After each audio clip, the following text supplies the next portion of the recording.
Сәлем достар, есімім Айгүл, каналыма қош келдіңіздер. Бүгін сіздермен бірге нәзік, жұмсақ құймақтың рецептімен бөлісемін. Құймақтың ішіне қаймақ салып, я болмаса творог салып ұсынсаңыз, нұр үстіне нұр болады. Бізге керекті заттар: ең алдымен 350 грамм сүтімізді құйып, оның үстіне 2 ас қасық қантымызды салып, бір жұмыртқаны жарып, жақсылап араластырып аламыз.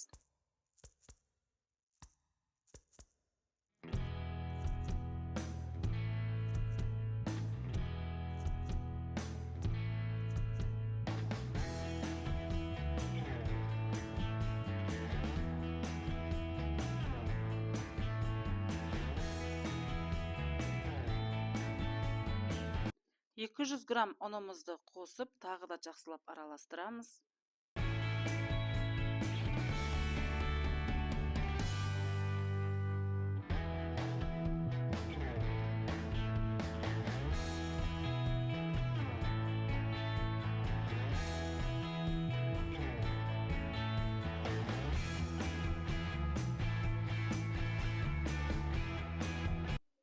Табаға жабысып қалмас үшін 50 грамм өсімдік майын қосамыз.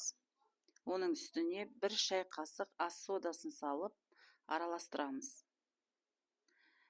150 грамм су қосамыз. Ол міндетті түрде қайнаған су болу керек. Ыстық күйінде қосыңыздар. Мінекей менде буы шығып тұр.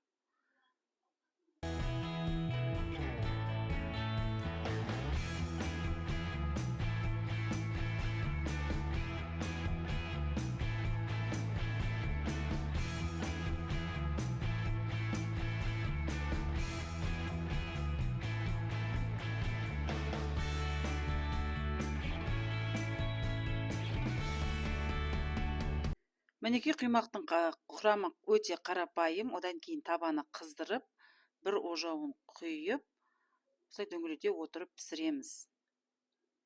Екі жағын кезек-кезек пісіріп аламыз. Әр бетін 2-3 минут баяу отта ұстайсыздар. Егер де сіздің құймағыңыз дұрыс шықпай жүрсе, табаға жабысып қалатын болса, я болмаса осындай тесік-тесік болып піспейтін болса, осы рецептпен жасап көріңіз. Өте керемет шығады. Құймақты дастарханға құр өзін ұсынбай, 500 грамм творог және 2 ас қасық 20%-лық қаймақты қосып, араластырып, құймаққа орап ұсындым. Үйдегілерге өте ұнады. Сіз де жасап көріңіз. Балаларыңызға да ұнайды.